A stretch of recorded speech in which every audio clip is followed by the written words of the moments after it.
Okay, in this video, what we are going to be focusing our attention on is the mechanism of buffering. The reason we examine this property in biochemistry is because the vast majority of biochemical reactions need to occur at around pH 7, or neutrality.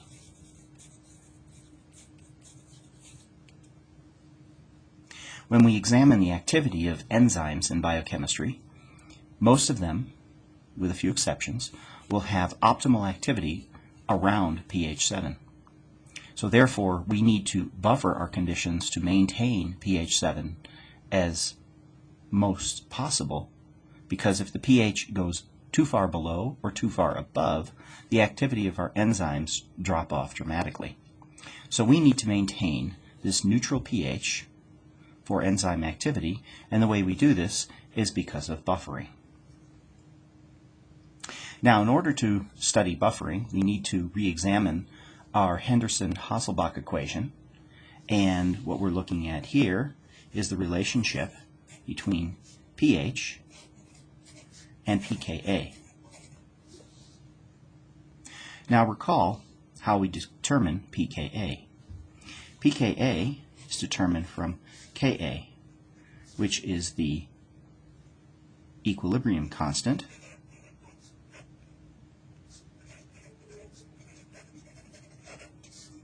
for dissociation of an acid.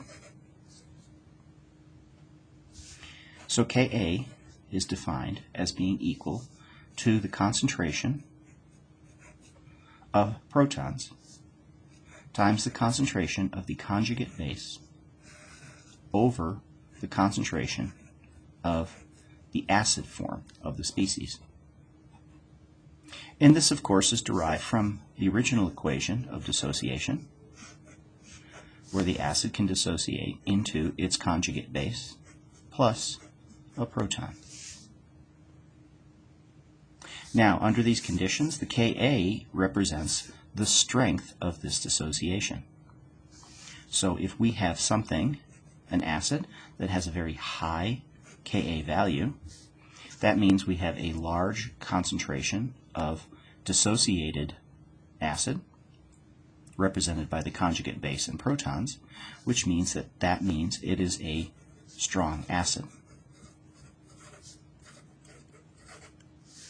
If we have a low Ka value, that means that we have more of our species in the protonated form, which is the acid form, less in the conjugate base form, so that means we have a weak acid. Now, these values range typically over the order of 10 to the minus second to 10 to the minus 12th. This is the typical range for most of the acids we study. Now, because we, as biologists, have an aversion toward exponential numbers, we process these numbers of Ka so that we can determine a pKa value, which is a whole number. And this is simply the negative log of the Ka. For example, if the Ka is 10 to the minus second, taking the negative log of 10 to the minus second gives us a pKa value of 2. This would be representing a very strong acid.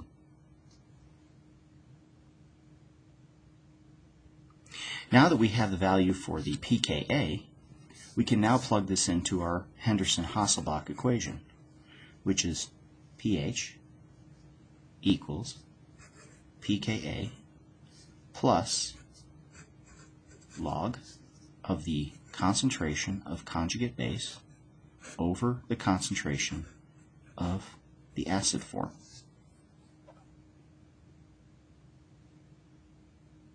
Now, what's important here is to look at the ratio of the acid to the conjugate base.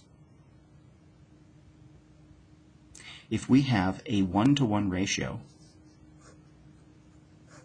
meaning we have an equal amount in solution of the conjugate base to the acid form, this ratio will be 1. The log of 1 is 0. So then pH will equal pKa plus 0.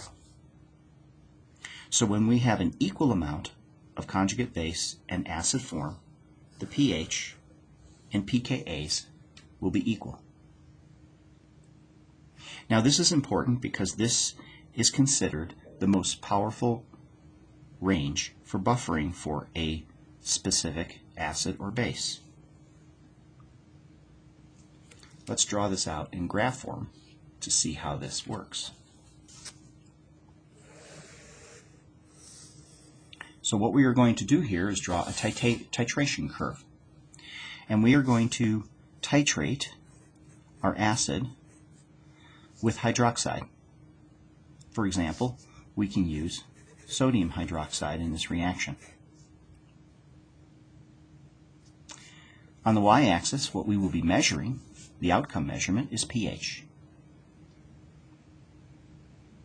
So let's start out by looking at a simple monoprotic acid. Monoprotic acid means that there is only one dissociable proton. And a simple form of this is acetic acid.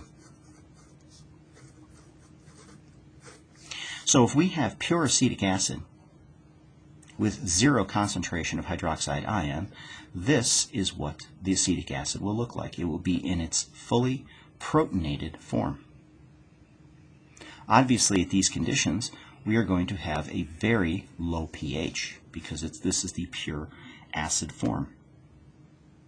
This can be reflected by the Henderson-Hasselbalch equation.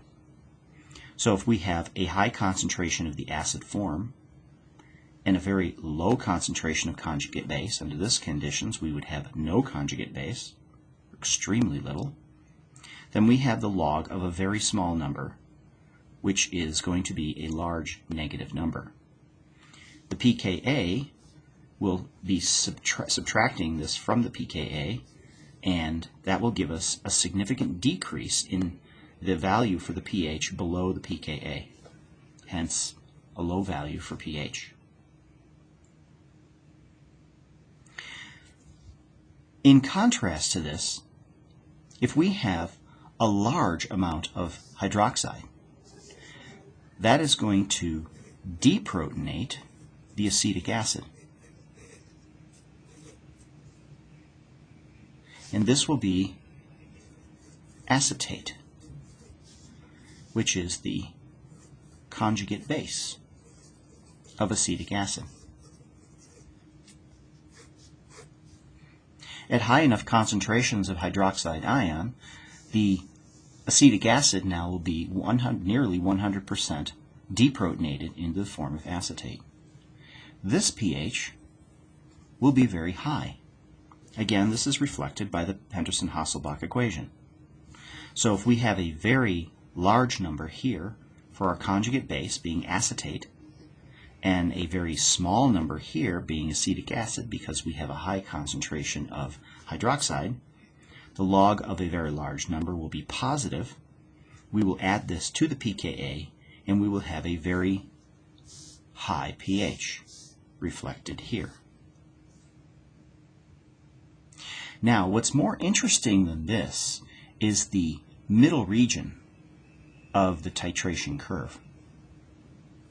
So as we add sodium hydroxide to our pure acetic acid solution, our pH is going to increase rapidly.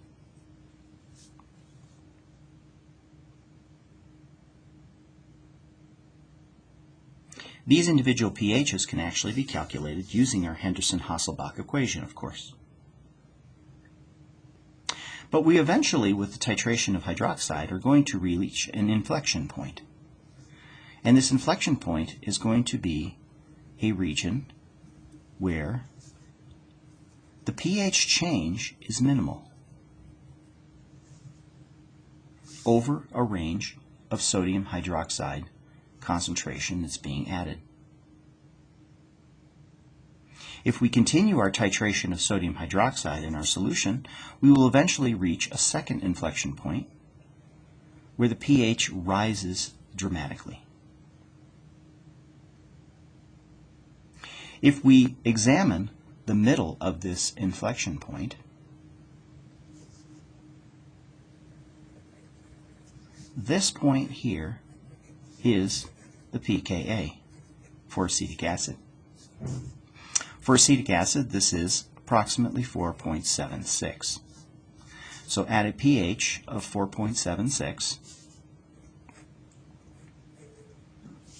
we will have reached the pKa for acetic acid.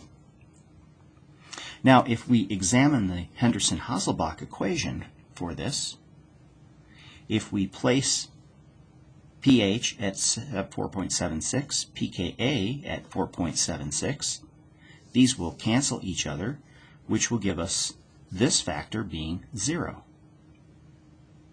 In order for the log of this ratio to be 0, the conjugate base and acid must be in a 1-to-1 relationship. This is the definition of pKa. It is at the point where 1/2 of the acetic acid will be in the conjugate base form and 1/2 will be in the fully protonated acid form. This is the region of maximal buffering.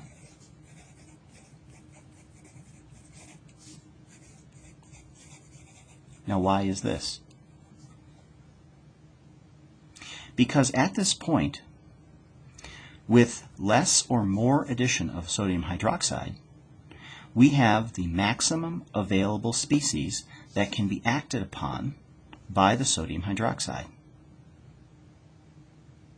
That will give us a range where the pH will change only minimally in this range. So this is essentially the buffering zone.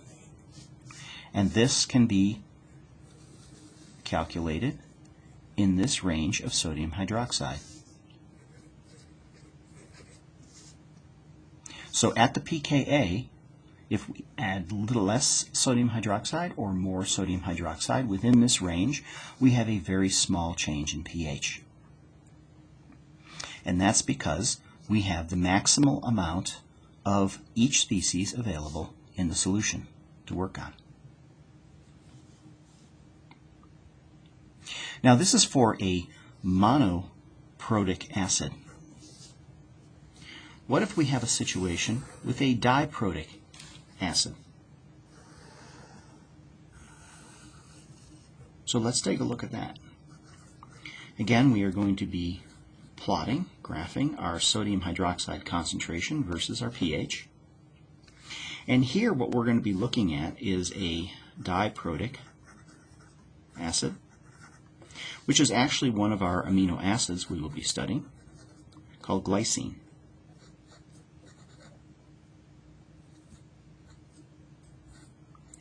Glycine is an amino acid, and it has two ionizable groups. There is an amine, primary amine, that can accept a proton, and if it does, it's a positive charge. It has a carboxyl group that can accept a proton, which a lot makes it neutral. And with 0 or low concentrations of hydroxide in the solution, what we have is a species that is fully protonated. So this will be represented at this end of the spectrum.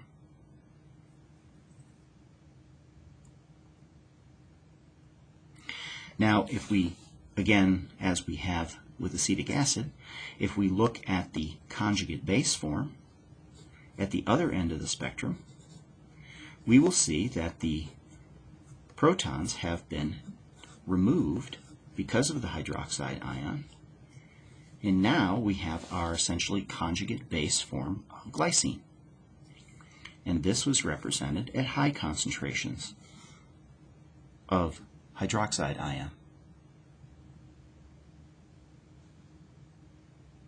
Now, if we do a titration of hydroxide with pure glycine in its fully protonated form, in its most acidic form, we will see the same type of inflection curve that we did with the acetic acid.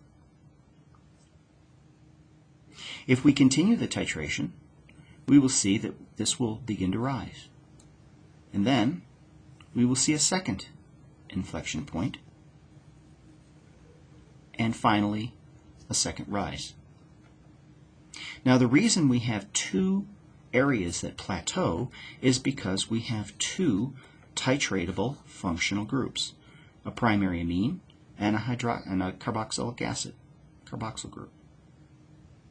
So this means, same analogy with the acetic acid, we are going to have pKa values. One will be pKa1, the other will be pKa2.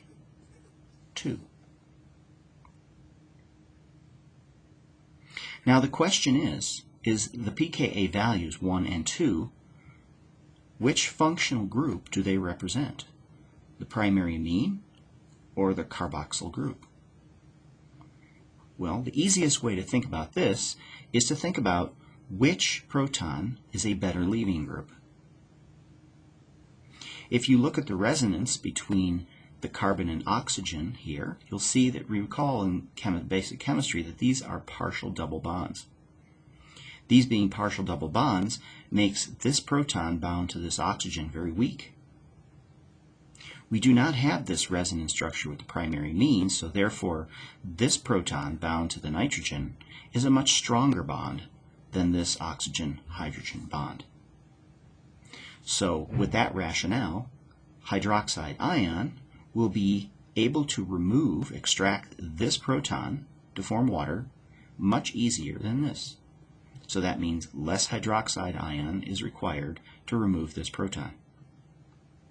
So this is the pKa of the carboxylic acid.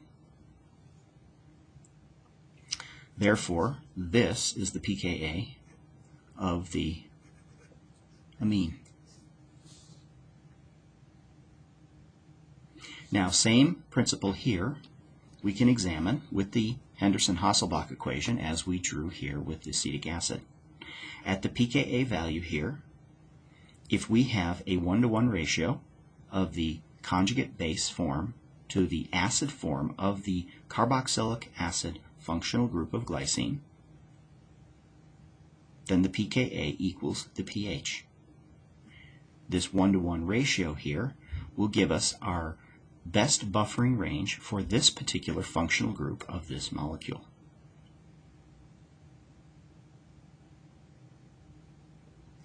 For the primary amine, because this hydrogen is bound much tighter to the nitrogen than the oxygen-hydrogen here in the carboxylic acid group, it's going to take more hydroxide ion to extract this to provide the neutral form of the amine.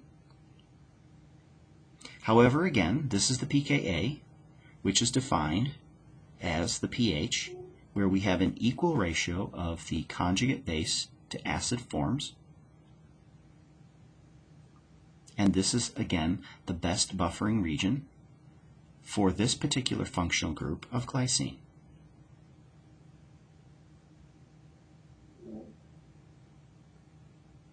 Now, a second important feature here is defining what's called the Pi, which equals the isoelectric point.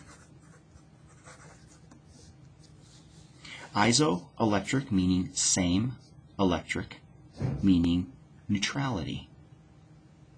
What we're interested in is determining at what point on this titration curve is glycine neutral without a charge. Notice at low concentrations of hydroxide ion, the glycine molecule has a positive charge, a +1 charge because of the nitrogen being protonated. At the high concentrations of hydroxide, the protons have been extracted and the glycine molecule has a -1 charge because of the conjugate base form of this functional group. So where in this range of hydroxide concentration is the glycine molecule neutral with a charge of 0? Well, that's going to be the point where there's an equal amount of positive charge and negative charge on the molecule to balance each other out to give a neutral charge. That is halfway between the pKa1 and pKa2s of glycine. So the pI of glycine will equal pKa1 plus pKa2 divided by 2 to find the halfway point. And this is the isoelectric point, and at this point the charge of glycine is neutral and we have a balance of positive and negative charge.